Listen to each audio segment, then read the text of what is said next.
Bismillahirrahmanirrahim. Assalamualaikum warahmatullahi wabarakatuh.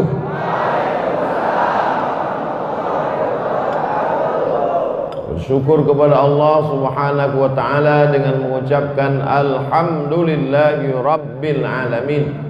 Berselawat kepada Rasulullah dengan mengucapkan Allahumma salli ala sayyidina Muhammad wa ala alihi wa sahbihi wa barik wa sallim. Hadratul muhtaramin, para kiai, alim ulama, tuan-tuan guru, tokoh masyarakat, tidak dapat saya sebut satu persatu. Insyaallah kita semua dimuliakan Allah Subhanahu wa taala. Amin ya rabbal alamin. Yang pertama kali dibangun di atas muka bumi ini menurut Al-Qur'an, a'udzubillahi minasyaitonir rajim. Inna awwala baitin, yang pertama kali dibangun di atas muka bumi, awwala baitin wudi'a lin-nasi lalladzi bi Bakkah mubarakah. Itulah dia bangunan pertama di kota Bakkah, disebut juga sebagai Makkah, disebut juga sebagai Ummul Qura, Al-Masjidil Haram. Dalam ayat yang lain Allah katakan subhanalladzi asra bi 'abdihi lailan minal masjidil haram ilal masjidil aqsa. Bangunan yang kedua juga adalah masjid, itulah dia Al-Masjidil Aqsa. Sahabat bertanya kepada Nabi sallallahu alaihi wasallam, "Kam bainahuma ya Rasulullah?"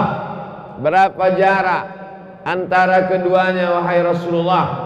Antara Masjidil Haram dan Masjidil Aqsa itu berapa wahai Rasulullah? Nabi sallallahu alaihi wasallam menjawab, "Arba'una sana," 40 tahun.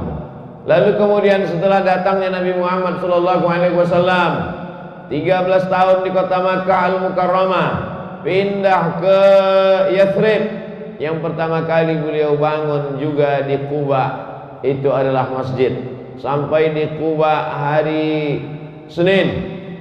Lalu kemudian pada malam Selasa, malam Rabu, malam Kamis, malam Jumat, 4 malam di Quba berdirilah satu masjid Quba. 6 tahun lamanya Nabi sallallahu alaihi wasallam tidak bisa kembali ke kota Makkah Al-Mukarramah. Tahun pertama, tahun kedua, tahun ketiga, tahun keempat, tahun kelima, tahun keenam. 6 tahun tidak bisa melihat Masjidil Haram. 6 tahun tidak bisa melaksanakan umrah. Maka untuk mengobati kesedihan hati, mereka melaksanakan sholat sunat di Masjid Quba. Nabi berjalan kaki ke Masjid Quba. Maka orang yang sholat sunat 2 rakaat di Masjid Quba sama dengan melaksanakan umrah. Jadi kalau kita hampir setahun ini tidak bisa melaksanakan umrah, bagaimana cara kita bisa melihat Masjidil Haram? Bagaimana kita bisa tawaf dan sa'i melaksanakan umrah? Lagi-lagi Allah Ta'ala memberikan alternatif dengan cara memakmurkan masjid. Man shallas subha fi jama'atin, siapa yang sholat subuh berjamaah, thumma qa'ada yadhkurullah, setelah itu dia tidak keluar masjid, dia duduk berzikir dengan Allah hatta tatlu'a syam, sampai terbit matahari. Thumma yusalli rak'ataini, salat sunat 2 rakaat, kanat lahu ka ajri hajjatin wa umrah, dapat pahala seperti haji dan umrah. Tamah, tamah, tamah, sempurna, sempurna, sempurna. Yang bisa mengobati hati kerinduan kepada Makkah hanyalah datang ke masjid rumah Allah Subhanahu wa taala. Majtama'a qaumun fi baitin min buyutillah, sekelompok orang datang berkumpul di rumah Allah, yatsluna kitab Allah, membaca kitab suci Al-Qur'an, wa yatadarasunahu fima bainahum, mengkaji isinya. Nazalat alaihimus sakinah, turun ketenangan ke dalam hati mereka. Ghasyiyat bihimur rahmah, diliputi rahmat kasih sayang Allah Subhanahu wa taala. Haffat bihimul malaikah, mereka dikelilingi oleh para malaikat. Wa dzakarahumullahu fi man indah, mereka dibanggakan Allah Ta'ala kepada para malaikat. Hari libur, hari yang mestinya orang balas dendam atas sakit hati, berangkat bekerja, macet pagi, pulang petang sampai malam, maka dibalaskan sakit hati pada hari libur, dia tidur sampai jam 8, jam 9. Tapi justru itu tidak terjadi di lingkungan kita. Orang tetap datang ke masjid, sholat berjamaah. Maka mudah-mudahan anak cucu kita istiqomah sampai hari kiamat, insyaallah. Lalu kemudian Nabi Shallallahu Alaihi Wasallam pada hari Jumat menuju Yathrib dari Quba. maka perjalanan itu mereka berhenti sejenak melaksanakan sholat Jumat. Tempat Nabi melaksanakan sholat Jumat itu belum ada masjid, sholat di tanah lapang saja. Bekas tempat sujud Nabi Shallallahu Alaihi Wasallam itu dijadikan masjid oleh khalifah yang adil bernama Umar bin Abdul Aziz. Itulah yang disebut dengan Masjid Al-Jumu'ah, tempat sholat Jumat pertama kali. Bekas sujud Nabi di tanah lapang, kening yang mulia, bersimpuh sujud di tanah yang mulia, dibangun bangunan yang mulia, Masjid Al-Jumu'ah. Lalu kemudian Nabi sampai ke Yathrib, Nabi robah nama Yathrib menjadi Al-Madinah Al-Munawwarah, kota yang terang benderang dengan cahaya, cahaya Islam, cahaya iman, nurun nubuwah, cahaya kenabian. Lalu kemudian di tempat itu pun bangunan yang pertama dibangun adalah masjid. Maka membangun masjid adalah bagian dari sunnah Rasulullah Sallallahu Alaihi Wasallam. Lalu ketika hari berganti, musim berubah, bangunan yang sederhana, lebar hanya 22 meter, panjangnya ke belakang hanya 15 meter. Itulah yang disebut Nabi Sallallahu Alaihi Wasallam ma baina baiti, rumah Nabi di sebelah kiri mimbar. Ma baina baiti wa mimbari, antara rumahku dan mimbarku raudhatun min riyadil jannah, satu di antara taman-taman surga. Di sana orang sholat 1 rakaat maka sama dengan 500.000 rakaat, sama dengan 100.000 rakaat di masjid yang lain. Masjidil Haram, Masjid Nabawi, Masjidil Aqsa, la tusaddur rihal illa ila salasati masajid. Tidak amat sangat dianjurkan untuk melaksanakan musafir, bepergian perjalanan panjang kecuali pada 3 masjid: Al-Masjidil Haram, Al-Masjidil Aqsa, Al-Masjidil Nabawi. Mudah-mudahan ketiga masjid ini salah satunya masih lagi dijajah oleh Israel. Mudah-mudahan dilepaskan Allah sebelum hari kiamat insyaallah dengan pertolongan Allah Subhanahu wa taala. Kalau sholat subuhnya sudah ramai seperti sholat Jumat, itu pertanda tak lama lagi Palestina akan merdeka dari jajahan Israel. Karena hanya orang yang sholat subuh, sholat yang paling berat bagi orang munafik adalah sholat subuh. Sholat yang paling berat, idza qamu ila sholati qamu kusala. Kalau mereka tegak melaksanakan sholat, tegaknya itu adalah tegaknya orang yang malas. Hatinya sebetulnya malas, hatinya sebetulnya berat, tapi karena ingin menunjukkan pada orang lain, ingin mempertontonkan kepada sahabat, kepada kawan, kepada tetangga, maka ditampakkannya dengan riya, yura'unan nas. Mereka mempertontonkan amalnya di hadapan Allah Subhanahu wa taala, memperlihatkan amalnya di hadapan manusia. Maka Allah selamatkan itu pada jamaah sholat subuh, karena melawan kantuk itu berat. Makanya Allah katakan wa minal laili, dari sebagian malam fatahajjad, tahajjud, lawan kantukmu, lawan tidurmu, nafilatalak, sebagai amal tambahan bagimu. Amal pokok subuh, zuhur, asar, maghrib, isya, tapi ada amal tambahan pada suatu malam. Nabi Shallallahu Alaihi Wasallam datang ke Masjidil Haram. Kenapa malam? Karena pada waktu siang, pada waktu pagi, telinganya diikat mereka, kepalanya dengan kain, mereka cekik lehernya. Lalu kemudian Allah Subhanahu wa taala melepaskan itu semua, sampai akhirnya Nabi Muhammad SAW punya kekuasaan di kota Al-Madinah Al-Munawwarah. Itulah beda Makkah dengan Madinah. Sama-sama ada Masjidil Haram, di Madinah ada Masjidil Aqsa, tapi pada saat di kota Makkah Al-Mukarramah, di sana Nabi tak ada kekuasaan. Nabi tidak punya kekuasaan. Nabi tidak bisa sholat berjamaah bersama sahabat, bersembunyi, iman disembunyikan. Sampai-sampai ketika Nabi lewat di salah satu rumah sahabat, saat itu mereka sedang disiksa satu keluarga. Nama suaminya Yasir, nama anaknya Ammar bin Yasir, nama istrinya Sumayyah, perempuan pertama yang mati syahid ditombak jantungnya oleh Abu Jahal. Nabi hanya dapat berkata, sabran ya ala Yasir, bersabarlah wahai keluarga Yasir, inna mau'idakumul jannah, kalian dijanjikan masuk surga. Berbeda dengan ketika Nabi berada di kota Al-Madinah Al-Munawwarah. Dia pemimpin, dia punya kekuasaan. Bahkan orang Yahudi pun di bawah kuasanya. Yahudi Bani Nadir, Yahudi Bani Quraidah, Yahudi Khaybar, Yahudi Qainuqa, berada di bawah kekuasaan Nabi Muhammad Sallallahu Alaihi Wasallam.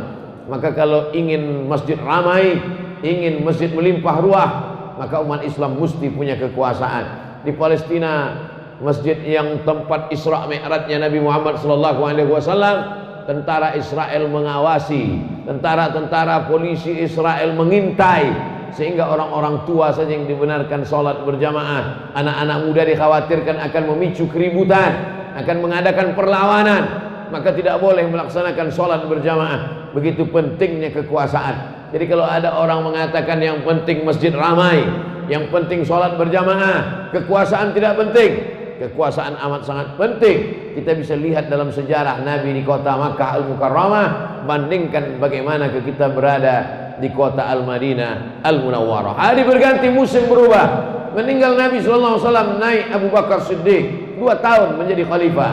Meninggal Abu Bakar Siddiq, naik Sayyidina Umar 5 tahun menjadi khalifah. Meninggal Sayyidina Umar, naik Sayyidina Utsman ibn Affan. Utsman bin Affan mulai merenovasi Masjid Nabawi. Sebagian sahabat yakrahunahu, mereka tidak setuju karena ada bangunan-bangunan, tiangnya, dindingnya, atapnya itu adalah wakaf orang-orang pada generasi awal. Maka ketika diadakan renovasi Masjid Nabawi, mereka kurang bersetuju dengan itu. Lalu kemudian Utsman membacakan hadis Rasulullah SAW, man bana masjidan, siapa yang membangun masjid, banallahu mithlahu baitan fil jannah, dibangunkan Allah untuknya satu rumah di surga. Mendengar hadis itu terdiamlah para sahabat. Artinya apa? Di antara sahabat sendiri pun ada ikhtilaf, berbeda pendapat. Menurut Utsman masjid ini mesti direnovasi karena umat sudah banyak. Tapi menurut sebagian sahabat masjid tidak perlu direnovasi. Maka yang menyelesaikan konflik itu adalah kembali kepada sunnah Rasulullah SAW.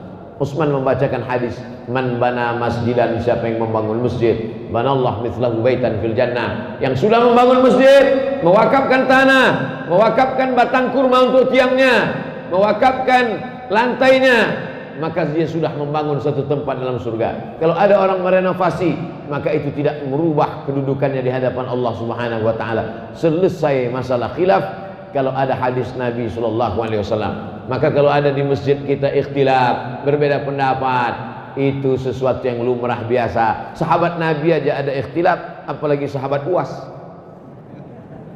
Fa in tanaza'tum fi syai'in, kalau kamu ada perbedaan pendapat dalam satu masalah, farudduhu ilallah, kembalikan kepada Allah, lihat Al-Quran. Wa ilar Rasul, kembalikan kepada Rasulullah, lihat hadis sunnah Nabi Muhammad SAW. Tidak ada dalam Quran, tidak ada dalam hadis, kemana kita bisa kembali? Al-ulama warasatul anbiya. Lihatlah pendapat para ulama, karena ulama adalah pewaris para nabi. Taraktu fikum amraini, kutinggalkan pada kamu 2 perkara. Intamasaktum bihima, kalau kamu pegang yang 2 ini, lan tadillu abadan, kamu tidak akan sesat untuk selamanya. Kitab Allah Al-Quran wa sunnati, dan sunnah Rasulullah SAW. Dalam hadis riwayat Muslim, kitab Allah Al-Quran, wa itrati ahla baiti, dan keluarga aku. Siapa itu keluarga Nabi?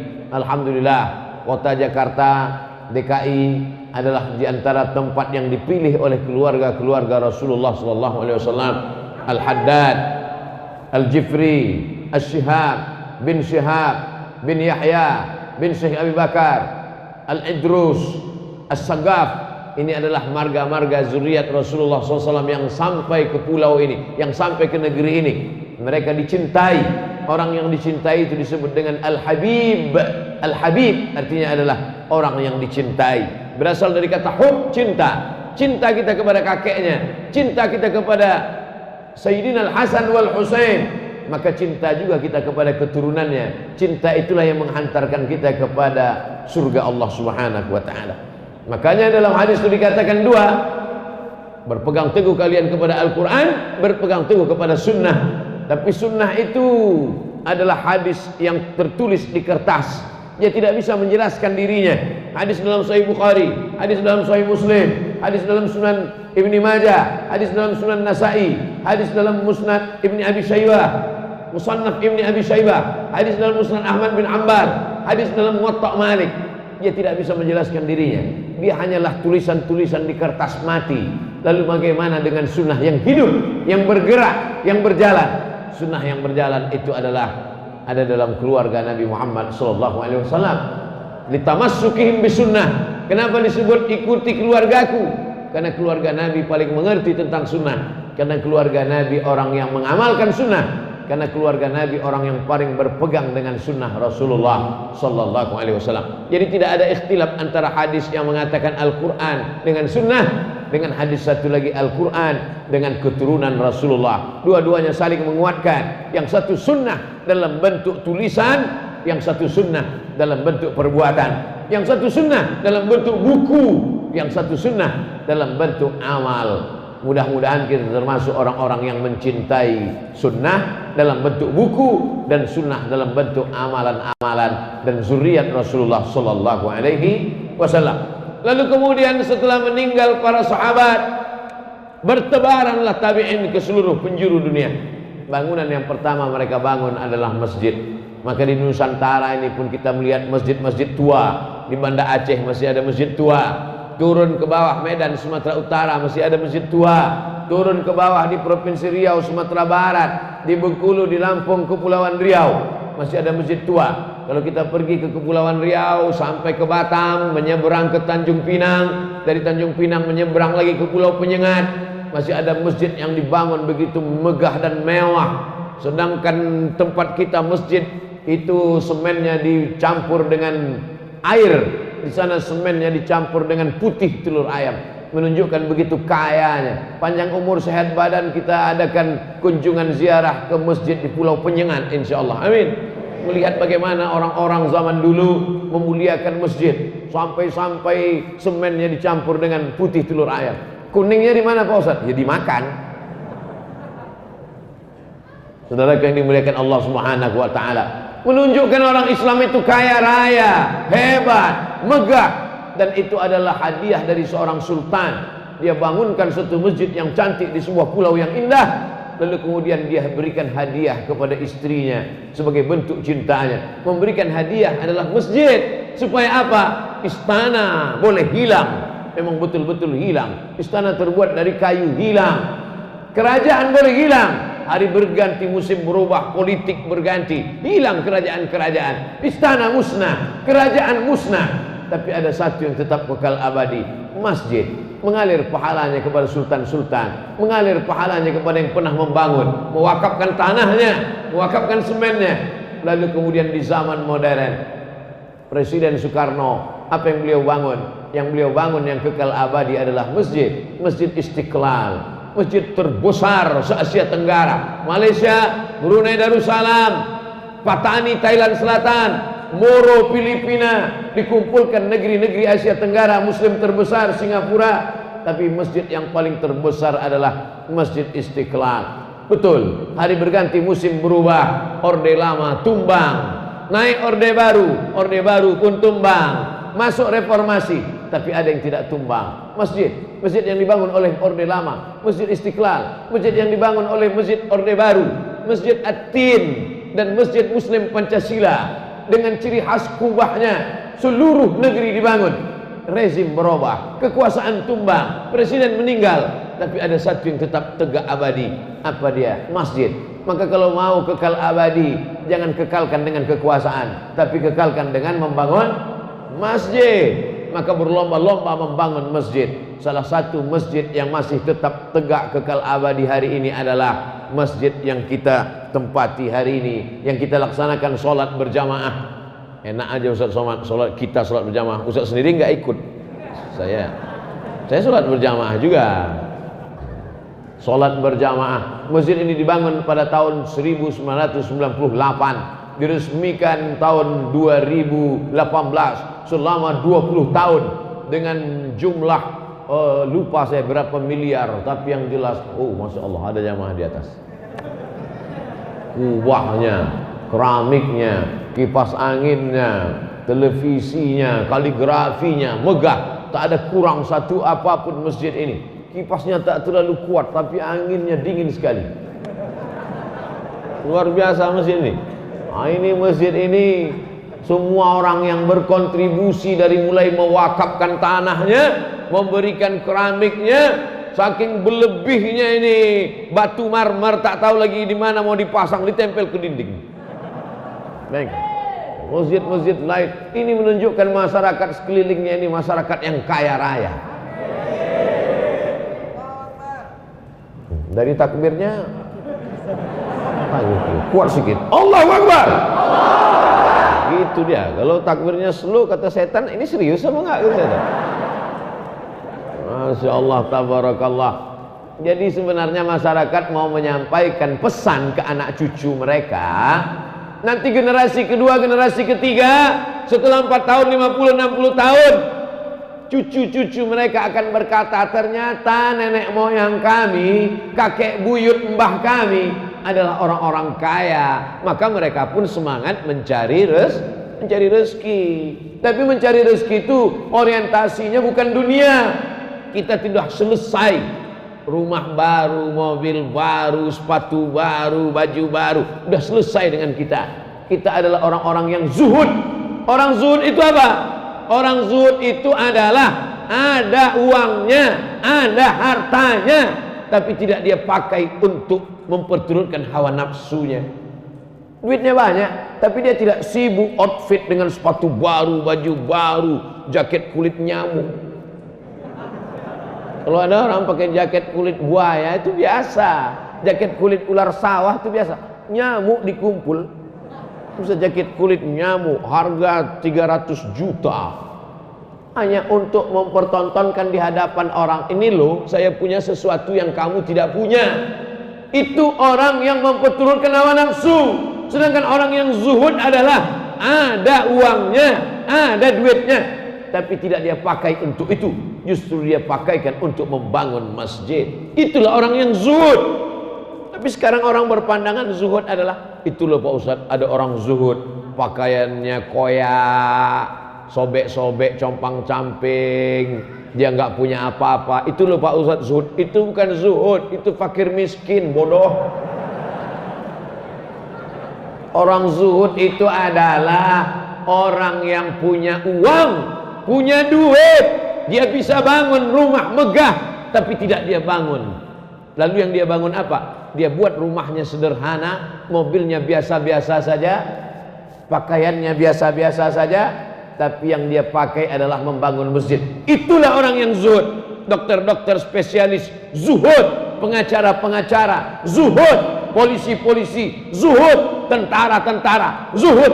Mereka sanggup beli mobil mewah, tapi dia pakai mobil biasa. Kenapa? Karena uangnya dia pakai untuk membangun masjid. Ini mesti diluruskan pemahaman tentang zuhud ini. Ini ada orang penanya sampai 10 juta harganya. Ustadz Somad, ini pena saya ini 10 juta nih Ustadz. Yang nanya siapa? Sekali tegak berdiri, outfit 100 juta. Mulai sepatu 30 juta, celana 20 juta, kemeja 5 juta, kopi 5 juta, semuanya utang. Kredit semua. Setiap dengar suara sepeda motor di depan rumah, pucat ketakutan. Siapa? Debit kolektor. Mau menagih hutang. Makan tak selera, tidur tak lelap. Bukan itu keindahan hidup. Keindahan hidup adalah hidup biasa-biasa saja, hidup dengan cara yang sederhana, normal-normal. Inilah orang disebut orang cerdas, smart. Al-Kayyis bahasa Arabnya. Siapa nama anaknya? Kayyis. Apa arti Kayyis? Entah. Kayyis artinya orang yang cerdas. Siapa itu orang yang cerdas? Bukan orang yang IQ-nya 200, bukan orang IP-nya 4, bukan profesor doktor, bukan itu cerdas. Orang yang cerdas itu siapa? Mandana nafsahu, menekan hawa nafsunya. Nafsu makannya dia tekan, nafsu keinginan beli mobilnya dia tekan, nafsu ingin punya cincin emasnya dia tekan. Wa amila lima ba'dal maut, yang dia pentingkan adalah beramal untuk setelah matinya. Dibeli cincin, dibeli gelang, dibeli subang, dibeli anting, dibeli mobil dari emas. Kalau kau mati tinggal, tapi kalau kau bangunkan ke masjid, inilah yang akan kekal abadi sampai hari kiamat insyaallah. Amin. Jadi masyarakat di sekitar masjid ini adalah masyarakat yang cerdas. Kenapa? Karena uangnya dia pakai untuk bangun masjid. Dia meninggal dunia tanpa saya sebutkan untuk almarhum almarhumah fulan fulanah binti fulan fulan, tanpa saya sebutkan, mengalir pahalanya untuk mereka. Semua yang sholat di masjid ini, semua yang baca Quran, semua yang baca maulid, semua yang bersolawat, semua yang beristighfar, semua yang beriktikaf di sini, pahalanya mengalir kepada semua yang mereka meninggal yang sudah mewakafkan untuk masjid ini. Sekarang kalau mau sedekah untuk masjid ini, mau sedekah apa lagi? Semuanya sudah cukup, semuanya sudah mantap.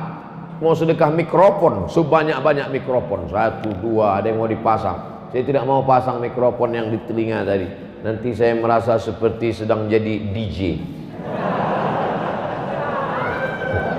Sholat subuh berjamaah di Masjid Jami Al-Mukarramah. Ada namanya masjid, ada namanya Masjid Jami.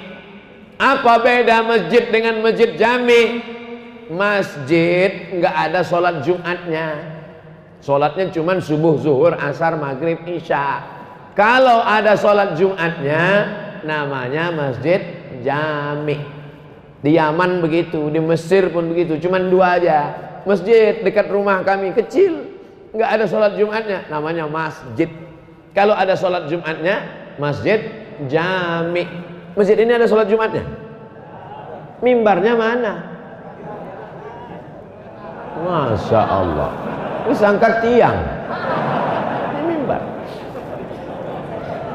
Aslinya dalam fikih itu cuma 2, masjid yang ada sholatnya tapi nggak ada Jumat, masjid yang ada sholat Jumatnya, masjid jami.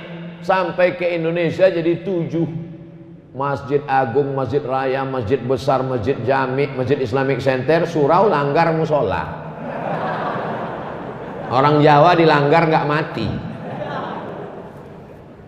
Di Jawa banyak langgar, kalau di Sumatera banyak surau. Makanya ada novel judulnya Runtuhnya Surau Kami.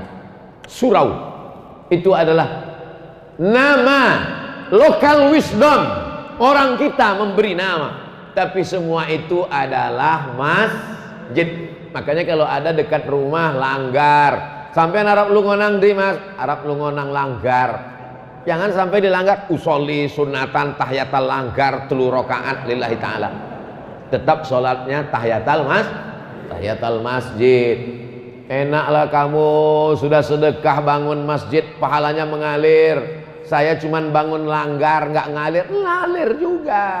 Tapi langgar nggak ada disebut dalam hadis, terjemahannya itu namanya langgar. Jadi jangan benturkan antara budaya. Budaya ini juga adalah bagian dari budaya umat Islam di Indonesia. Nanti kalau ada orang bertanya, Ustaz Somad, ada langgar di zaman Nabi? Enggak ada. Langgar dan surau itu bid'ah, wa kullu bid'atin dhalalah, wa kullu dhalalatin finnar. Namanya saja. Cara memanggil orang pun begitu. Dipanggil orang, hayya 'alas shalah.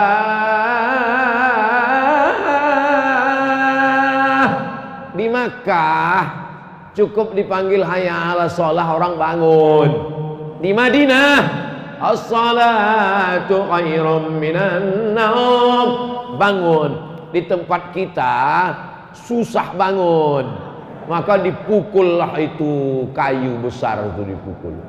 Diambil kayu. Kita tinggal di tropis, iklim kita iklim tropis, hutannya lebat. Mana ada di Maroko pohon kayu sebesar itu? Nggak ada. Di Sudan nggak ada pohon kayu sebesar itu. Di Mesir nggak ada pohon kayu sebesar itu.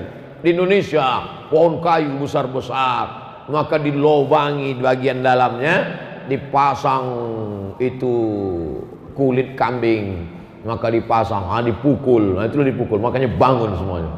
Pukul bangun. Apa namanya? Beduk namanya, itu besar. Melihat beduk itu saya teringat masa kecil dulu. Saya kalau kami di Sumatera sholat maghrib itu jam 6.30 azan maghrib. Jam 6 saya sudah ke masjid.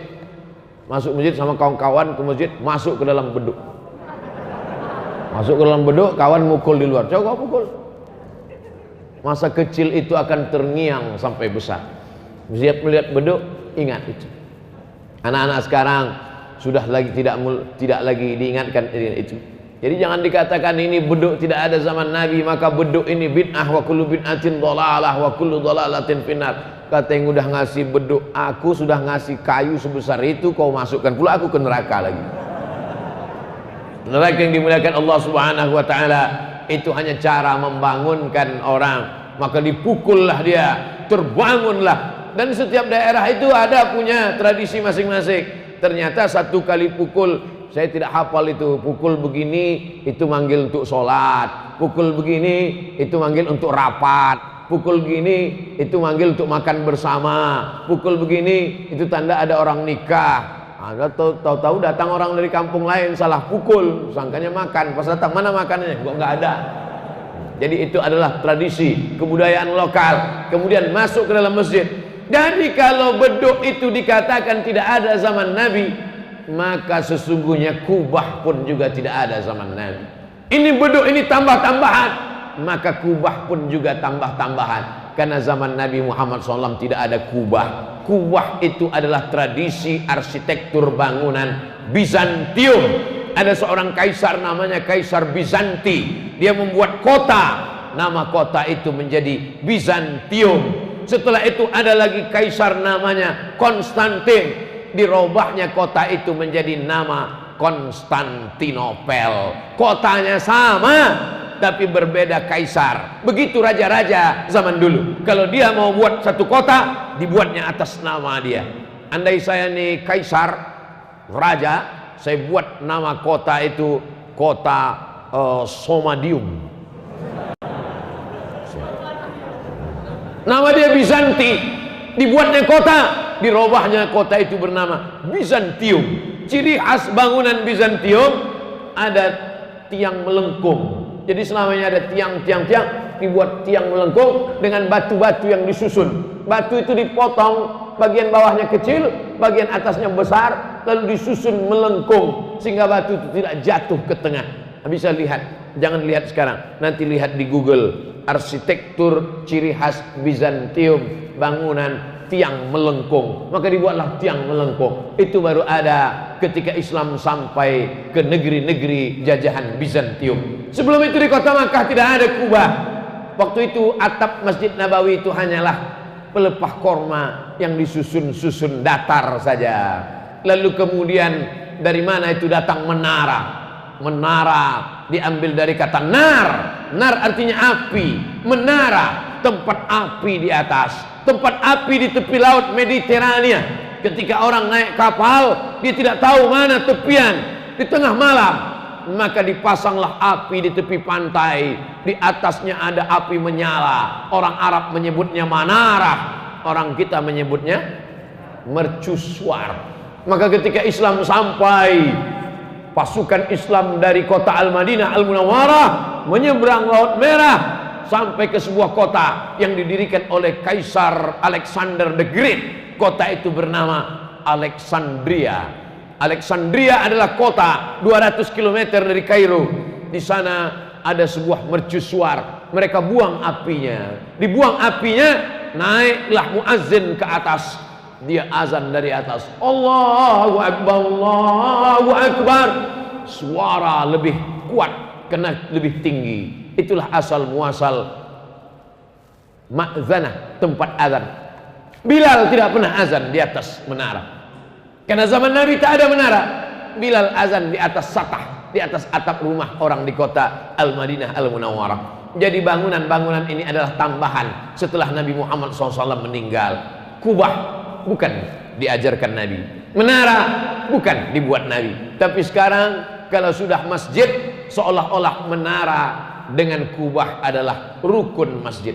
Ini menunjukkan Islam boleh mengambil arsitektur bangunan. Maka kita lihat di Bandung ada masjid dengan arsitektur saudara kita dari Tionghoa, Masjid Cheng Ho.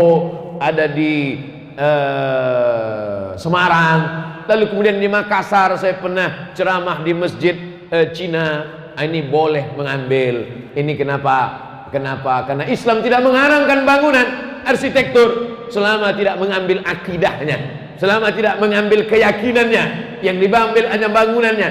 Yang selama bagus-bagus tidak salah. Apa bagusnya kubah?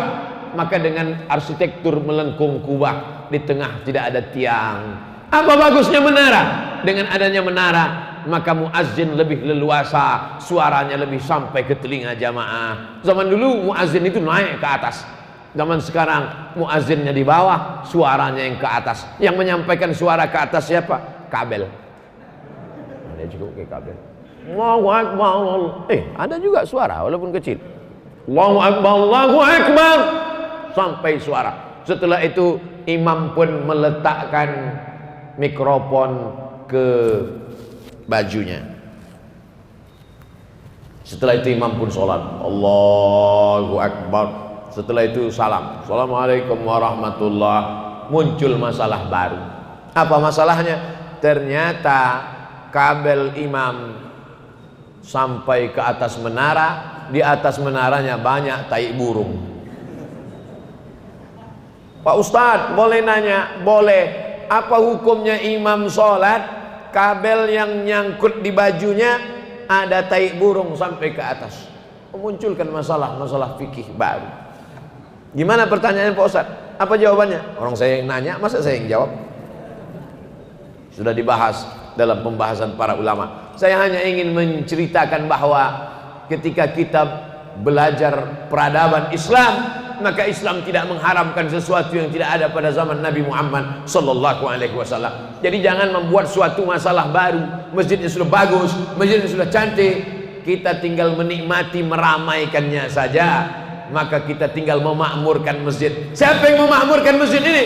Innama ya'muru masajidallah. Orang yang memakmurkan masjid ini man amana billah, beriman kepada Allah, wal yaumil akhir, percaya bahwa dunia ini akan kiamat, wa aqamas shalah, dia menegakkan salat, wa ataz zakah, dia bersedekah, berzakat, berinfak, berwakaf, wa lam yakhsha illallah, dan dia tidak takut kepada yang lain, takutnya hanya kepada Allah.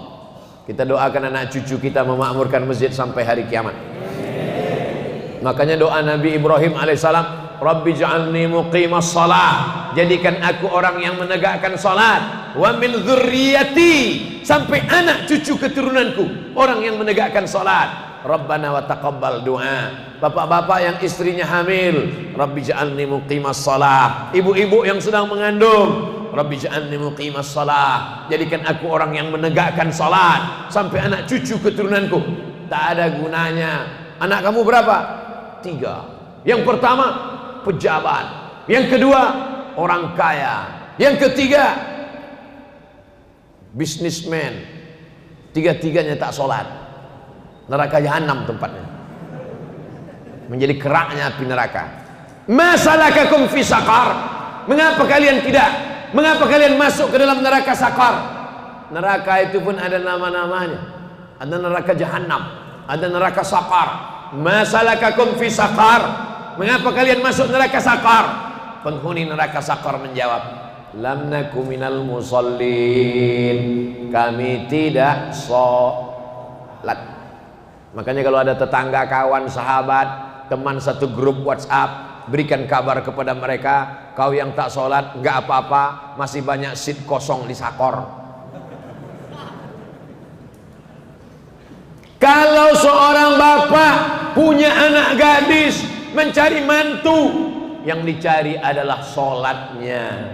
Idza ja'akum man tardawna dinahu, kalau kau lihat anak muda itu bagus agamanya, rajin dia sholat, wa khuluquhu, baik akhlaknya, fazawwijuhu, nikahkanlah dia. Berapa banyak orang yang dilihat karena mobilnya, dilihat karena pekerjaannya, karena PNS-nya, karena BUMN-nya, karena dia pegawai, karena dia pejabat, tapi ternyata tidak sholat, tak ada kenikmatan hidup, tak ada qurrata a'yun, sejuk dipandang mata. Tapi berapa banyak orang yang biasa-biasa saja, tapi karena dia sholat, dunia kau kejar, akhirat belum tentu kau dapat. Tapi kalau akhirat yang kau cari, maka dunia akan bersimpuh di bawah tapak kaki. Ini pelajaran buat kita bersama. Masjid yang sudah besar, yang sudah cantik, yang sudah indah, ini bukan dibangun dengan bim salabim abrakadabra, ini bukan dibangun dengan kertas, ini bukan dibangun dengan daun, ini dibangun dengan jerih payah, keringat, tetes air mata dan darah. Maka kita yang sudah menikmatinya tinggal melaksanakan sholat berjamaah, rajin i'tikaf, diisi dengan tabligh akbar, Ini semua yang akan menjadi amal soleh buat kita semua. Anak-anak muda, semangat cari duit, semangat bisnis, semangat entrepreneur. Kalau sudah punya uang, bangun masjid. Bangun masjidnya besar seperti ini. Bangun masjidnya 2 lantai seperti ini, supaya tidak campur aduk laki-laki dengan perempuan. Bangun masjidnya cantik seperti ini. Supaya apa? Supaya kita bangga menunjuk. Mana masjid kalian? Tuh masjid kami. Yang mana? Yang bagus, yang cantik itu. Jangan sampai masjidnya seperti kandang burung merpati. Setiap ditanya orang, mana masjid kalian? Masjidnya cantik, tapi masjidnya udah ada Pak Ustaz. Untuk apa lagi cari duit? Masjid kan sudah ada. Bangun 1000 masjid dari mulai Sabang sampai Papua, seperti Masjid Jami Al-Mukarramah ini, insyaallah. Amin. Udah aku sampaikan ya Allah. Anak-anak muda ini sudah aku motivasi ya Allah. Kalau sebelum mereka mati mereka bangun masjid, alhamdulillah. Sudah mati enggak juga bangun masjid, tidak salahku lagi ya Allah. Sudah aku sampaikan di hadapan mereka. Assalamualaikum warahmatullahi wabarakatuh. Waalaikumsalam. Al-Mukarram Ustadz, bagaimana hukumnya bila investasi digital koin? Lebih spesifiknya lagi adalah cash.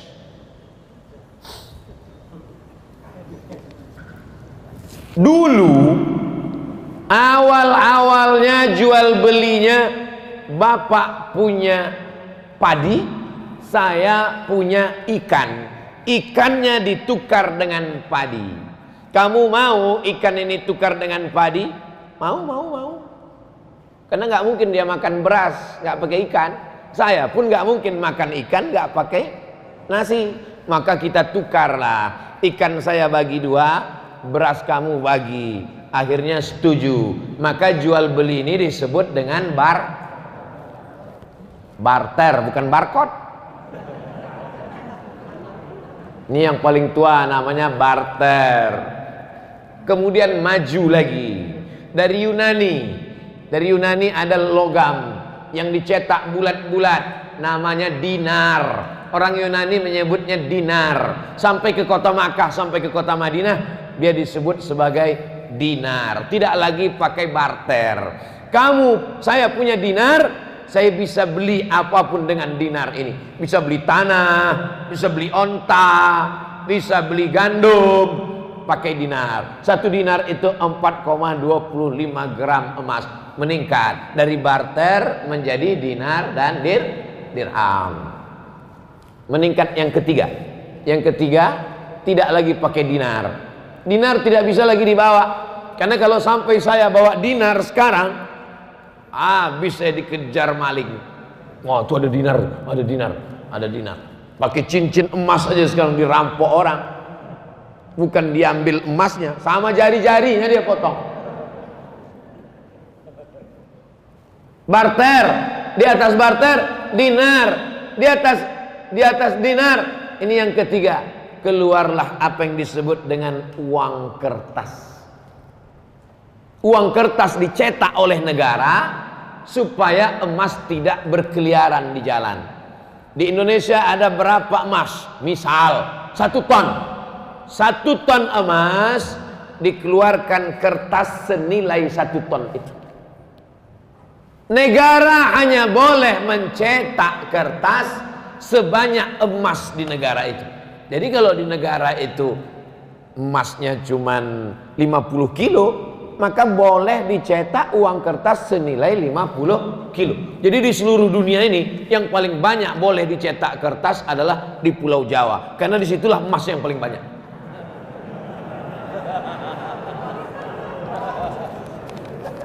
Lalu kemudian Amerika mencetak kertas lebih banyak dari emas yang ada di negaranya. Ini yang pertama kali melanggar di dunia ini, Amerika. Dia cetak kertas, ternyata nilai emasnya tidak sebanyak itu. Di Amerika itu emas tidak terlalu banyak. Kenapa sekarang emas paling banyak di Amerika? Bukan dari tanah Amerika. Emas itu dibawa dari Papua, karena dia punya perusahaan di Papua. Dia sedot emas itu dia bawa. Lalu kemudian Amerika melanggar itu. Dia cetak kertas banyak-banyak, emasnya tidak sesuai dengan itu. Tapi karena dia punya kekuasaan, dia menguasai dunia, akhirnya boleh negara mencetak uang kertas walaupun tidak senilai dengan emas yang ada di situ.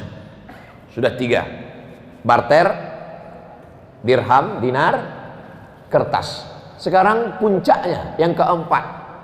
Ini yang disebut dengan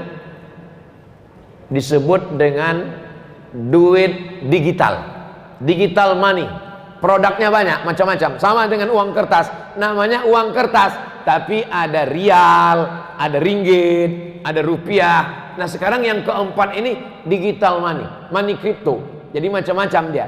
Duitnya nggak ada. Kalau kertas tadi masih ada kertasnya. Ini kertas. Ini kertas. Yang ini digital money. Uangnya tuh di alam gaib. Nggak ada. Tapi dia punya. Adanya cuma di handphone, cuma di laptop. Disimpan di suatu tempat.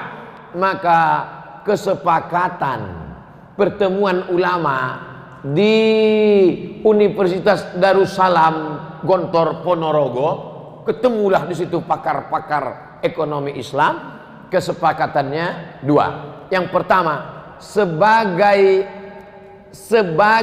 alat tukar bisa. Sebagai alat tukar. Misalnya saya mau jual mobil saya. Datang jamaah dari Masjid Jami Al-Mukarramah. Ustaz Somad, ya, saya mau beli mobil Ustaz. Mana uangnya? Uangnya di alam gaib Ustaz. Saya pakai uang digital sebagai alat tukar. Kalau saya mau, boleh. Saya terima uang digital kamu, ini kirim ke sini, saya simpan di akun ini, boleh sebagai alat tukar. Tapi sebagai alat investasi sebaiknya tidak. Kenapa sebaiknya tidak? Karena nilainya tidak stabil. Uang kertas saja pun nilainya tidak stabil. Uang kertas mengalami resesi. Uang kertas mengalami apa yang disebut dengan nilainya tak sama, jatuh. Harga kambing zaman Nabi dengan zaman sekarang pakai uang dinar sama. Karena emas itu stabil. Makanya orang sekarang berbondong-bondong menyimpan emas. Emas tetap naik. Emas dulu 1 gram 500.000. Sekarang emas sudah 1 juta. Nanti berganti zaman, berganti. Sedangkan uang, makanya kalau ada orang pinjam uang, saya pinjam uang kamu 100.000 tahun 2020, dibayar tahun 2030 dengan 100.000, mau apa enggak? Saya enggak mau. Karena dalam 10 tahun itu terjadi inflasi, nilai uang itu jatuh. Tapi kalau emas tidak jatuh, emas stabil. Nah, jadi ada satu usaha mau mengembalikan umat Islam ini kembali pakai emas, pakai mata uang emas. Kalau Eropa bisa pakai satu mata uang euro, umat Islam juga bisa pakai mata uang emas, dinar. Bisa atau tidak bisa? Bisa. Tapi umat yang paling bisa disatukan ini umat Islam. Tuhannya berapa? 1. Qul huwallahu ahad. Nabinya berapa? 1. Asyhadu anna Muhammadan Rasulullah. Kiblatnya berapa? 1. Orang Islam sholat arahnya di dunia ini cuma 1. Tapi yang paling sulit disatukan umat Islam. Subuh aja udah kelai. Satu pakai kunut, satu enggak kunut. Satu pakai usoli, satu enggak. Yang satu telunjuknya gini, yang satu gini-gini. Betul? Nah, makanya kita jaga persatuan. Masalah sepele-sepele ini jangan sampai merusak persatuan. Kesimpulannya, money crypto, uang digital sebagai alat tukar oke. Tapi sebagai investasi, beberapa pemain money crypto kehilangan uang. Bapak Ibu ikut tak berita si fulan artis terkenal kehilangan uang digital karena kehilangan karena sebagai alat investasi. Nah ini paham? Anggukkan aja kepala. Andai kata kita mau mengkurbankan anak angkat, mau dipotong, binnya kita pakai bin ayah angkat atau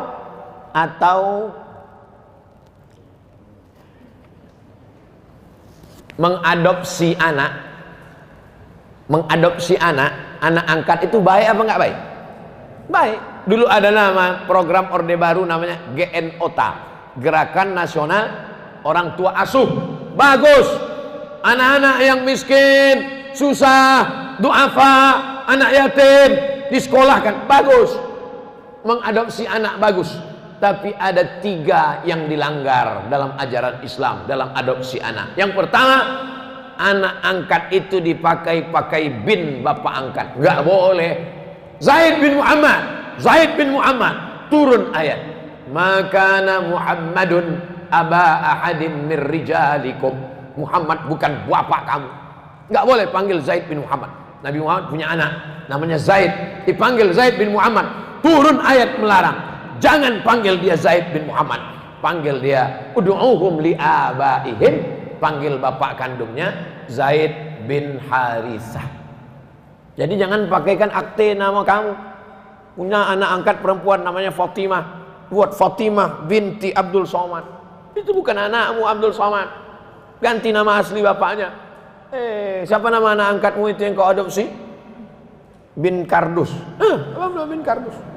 Rupanya dulu pas dia pulang habis sholat subuh dapatnya anak itu dalam kardus di rumah.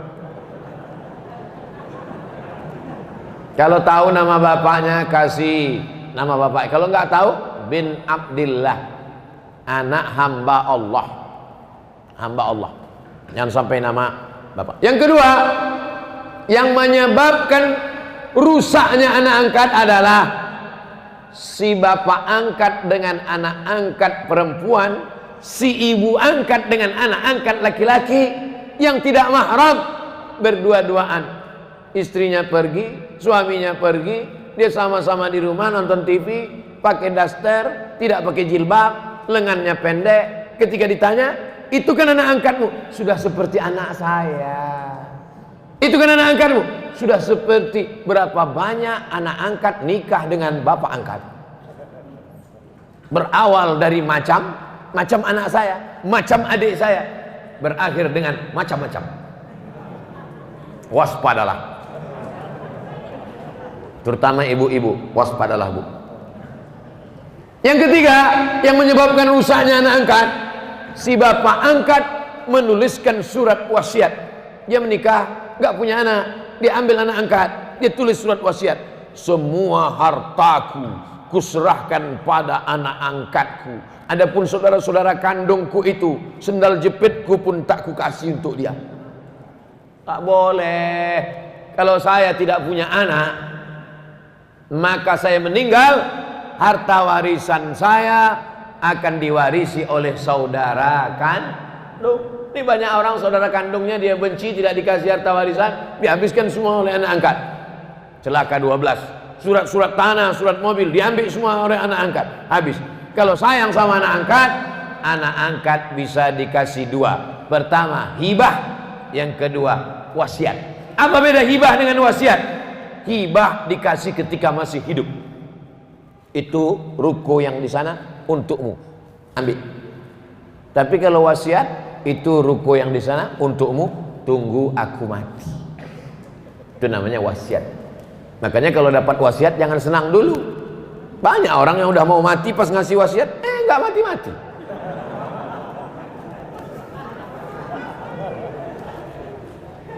Ini untuk Masjid Jami Al-Mukarramah, pengurus sudah senang.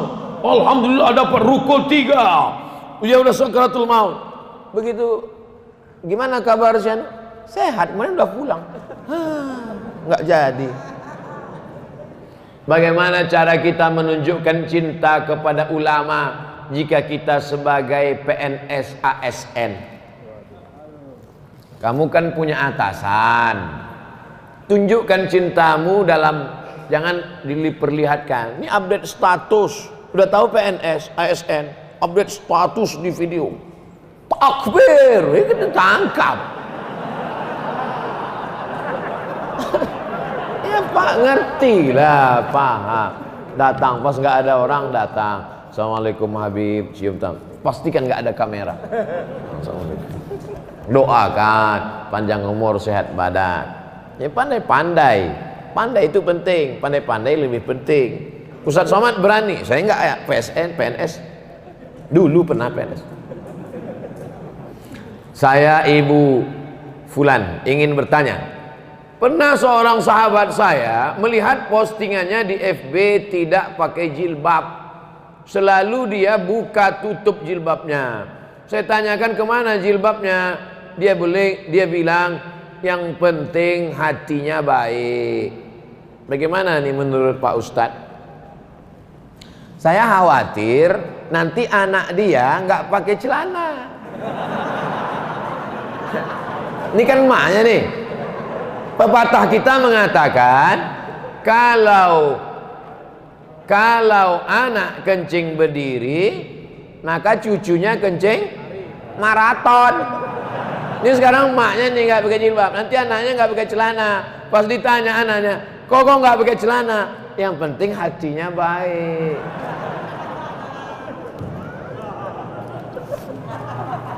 Saya tanya, apakah Sayyidatuna Aisyah itu hatinya nggak baik? Istri Nabi itu Aisyah, istrinya baik, hatinya baik apa nggak baik? Baik. Dia pakai hijab nggak? Pakai. Ada nggak Aisyah mengatakan dibukanya hijabnya? Aisyah, kenapa nggak pakai hijab? Aku kan istri Nabi, hatiku kan baik. Kalian semua kan anak-anakku. Wa azwajuhu ummahatukum. Istri Nabi itu adalah ibu kamu. Aisyah itu ibu kita. Tapi dia tetap pakai hijab. Kenapa? Allah yang nyuruh. Ya ayyuhan nabi, wahai Nabi Muhammad SAW, qul li azwajika, katakan kepada istrimu, wa banatika, katakan kepada anak perempuanmu, wa nisa'il mu'minin, katakan kepada perempuan yang beriman, yudnina alaihinna min jalabibihin, hendaklah mereka memanjangkan kerudung mereka. Dulu kerudungnya tutup kepala, tapi lehernya nggak kelihatan. Pakai lagi. Itu pakai cadar itu kan tradisi jahiliyah. Pakai cadar, pakai jilbab itu tradisi jahiliyah. Dulu turun ayat, khudhu zinatakum inda kulli masjid. Kalau kamu mau ke masjid, pakailah pakaian. Kalau kamu mau ke masjid, pakailah pakaian. Apa maknanya? Waktu itu orang jahiliyah tawafnya uryanun tolik, telanjang bulat. Orang jahiliyah dulu nggak pakai pakaian. Maka datang Islam mengajarkan pakaian.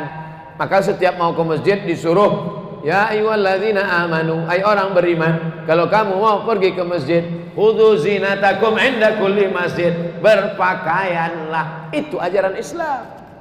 Jadi jangan ikut-ikutan status orang, itu yang dia sampaikan. Bacalah Al-Quran, ngaji sama para kiai, para ulama. Assalamualaikum Ustaz. Waalaikumsalam warahmatullahi wabarakatuh. Bagaimana cara menyikapi para penghina Rasul dan para zuriat Nabi?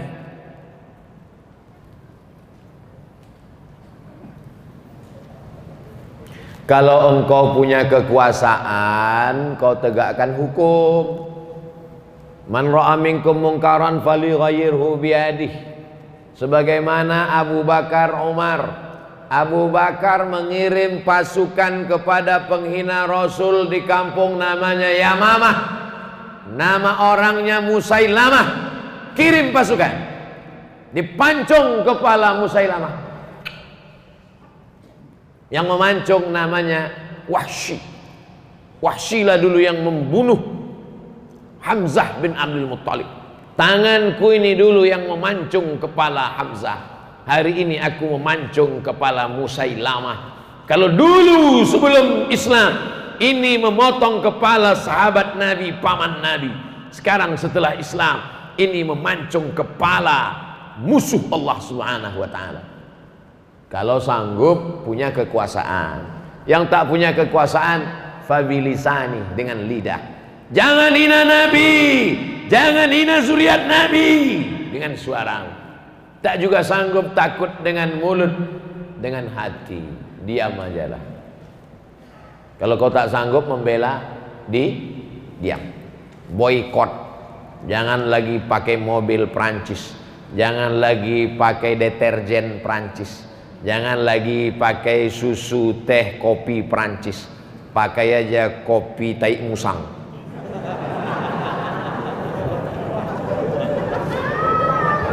produk Indonesia. Namanya aja itu kopi luwak, sebetulnya mereknya aja, bukan Tai Musang.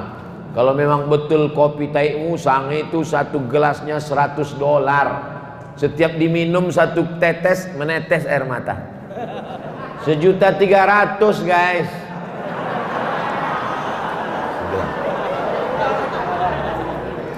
Jadi apa, ketika Denmark dulu membuat karikatur Nabi, Denmark dulu yang pertama, waktu itu Syekh Muhammad Said Ramadan Al-Buti masih hidup. Coba ketik di YouTube Syekh Muhammad Said Ramadan Al-Buti, orang Suriah, ceramahnya lembut. Syekh Muhammad Said Ramadan Al-Buti kalau ceramah lembut.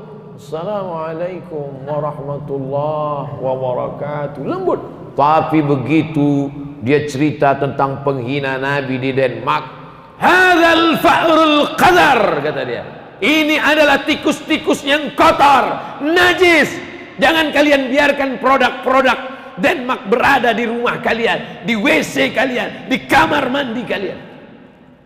Illa Rasulullah, semua tidak apa-apa kecuali Rasulullah. Jangan sampai kalian hina Nabi Muhammad sallallahu alaihi wasallam. Ulama jangan sampai dihina. Kalau agamamu dihinakan, ulamamu dihinakan, dan kau diam, maka gantilah bajumu dengan kain kapan. Kata Haji Abdul Malik Karim Amrullah Buya Hamka, bukan kata saya ngutip-ngutip pendapat mereka aja. Saya kalau ceramah itu nggak pernah menurut saya, menurut ulama, menurut Habib, menurut Kiai, supaya nanti kalau disalahkan Allah di akhirat, ini katamu Abdul Somad. Enggak.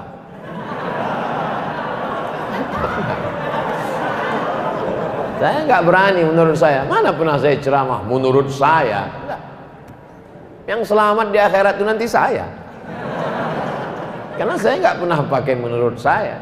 Sampaikan Al-Quran, sampaikan hadis, sampaikan fatwa ulama, sampaikan pesan para habaib, sampaikan pesan para kiai, cerdaskan umat. Habis waktu baca doa, selesai pulang. Habis waktu 1 jam. Tadi saya mulai jam 6 kurang 15, sekarang jam 5 kurang 15. Sesuai tertulis di botol 600 ml. Apapun makanannya, minumnya tetap Az-Zikra water. Pakailah produk dari saudara kita sendiri, sehingga kalau ekonominya maju, dia akan makun masjid. Kalau ekonominya maju, dia akan sedekah. Jangan kau kayakan orang lain. Kalau duitnya banyak, dipakainya berjemur di pantai tak pakai kolor. Pakailah, minumlah minuman santri dari pondok pesantren Sidogiri. Kau minum makanan, kau makan makanan yang halal, kau minum minuman produk saudaramu, maka itu sudah kau ikut membangun masjid, membangun pondok pesantren, membangkitkan ekonomi umat.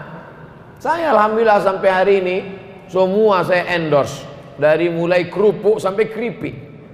Kalau ada jamaah datang bawa kerupuk 2 bungkus, senyum, saya sudah tahu dia pasti minta endorse. Mana di kerupuknya? Jamaah dimanapun berada, belilah kerupuk ini, dapatkan di toko terdekat. Hubungi nomor berikut ini, persediaan terbatas. Anda lagi yang mau endorse? Astaghfirullahalazim, astaghfirullahalazim, astaghfirullahalazim, alladzi la ilaha illa huwal hayyul qayyum wa atubu ilaih.